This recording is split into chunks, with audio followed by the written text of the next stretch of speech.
رب العالمین نے قرآن مجید برہان رشید کے اندر ارشاد فرمایا قُلْ إِن كُنتُمْ تُحِبُّونَ اللَّهَ فَاتَّبِعُونِي يُحْبِبْكُمُ اللَّهُ۔ اے محبوب فرما دیں اگر تم اللہ سے محبت کرتے ہو تو فَاتَّبِعُونِي تم اتباع کرو، يُحْبِبْكُمُ اللَّهُ اللہ تم سے پیار فرمائے گا، اللہ تمہارے ساتھ محبت فرمائے گا۔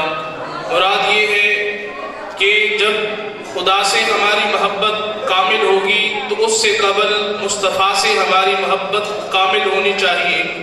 جب سرکار دو عالم نور مجسم سے ہماری محبت کامل ہوگی تو پھر رب العالمین کے ساتھ بھی ہماری محبت کامل ہوگی۔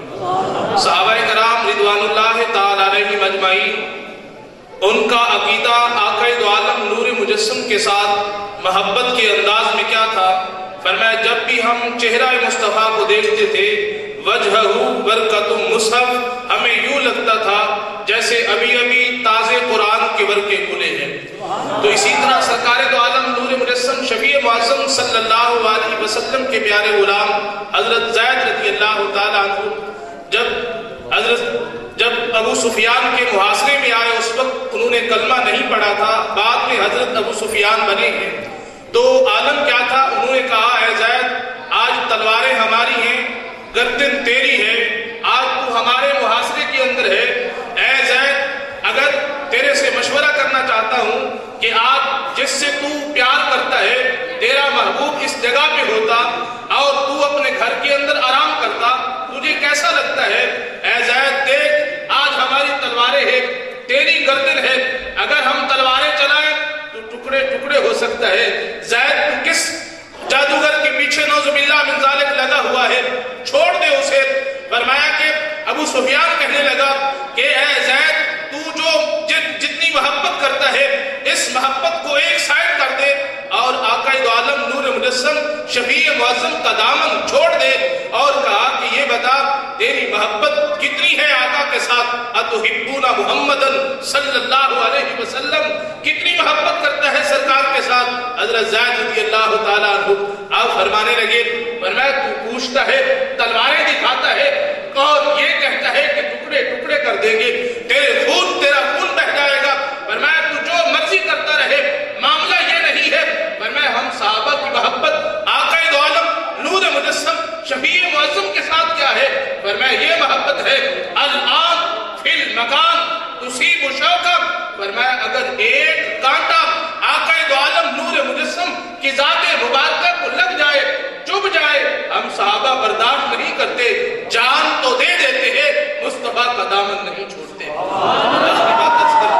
حضرت سعد بن ربیعہ رضی اللہ تعالیٰ عنہ آپ محبت کی عالم میں ہے اور میدان احد ہے، اس پتھریلی زمین کے اوپر آپ لیٹے ہوئے ہیں، فرمایا جنگ کا عالم تھا، لڑتے لڑتے یہاں تک کہ زخموں سے چور و چور ہو جاتے ہیں، اور محققین فرماتے ہیں حضرت زید رضی اللہ تعالیٰ عنہ کو سرکار نے بھیجا، فرمایا جاؤ جا کے سعد بن ربیعہ کا حال پوچھ کے آؤ۔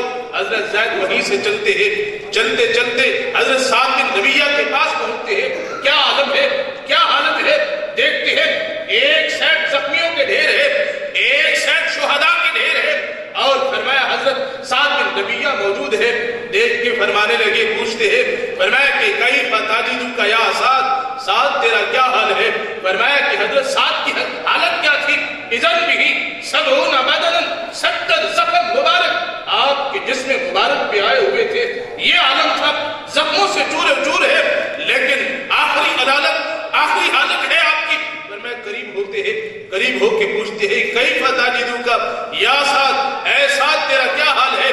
مدینے والا تجھے سلام پیش کر رہا ہے۔ فرمایا حضرت زید اسی آخری رمقوں سے واپس لوٹتے ہیں، فرماتے ہیں اذن بھی آخر رمق، آخری رمقیں چل رہی تھی، سانس کی آخری روانیت تھی، جب میں نے آقا کا پیغام پہنچایا ہے، عاشق تڑپ گیا ہے، اپنے عالم کو بھول گیا ہے، علالت کو بھول گیا ہے۔ فرمایا آنکھ کھول کے جواب دیتا ہے وعلیکم السلام، اور عرض کرتا ہے میرا سلام بھی ماہی کی بارگاہ میں پیش کر دینا۔ فرمایا یہ عالم ہے حضرت سعد بن ربیعہ رضی اللہ تعالیٰ عنہ کا۔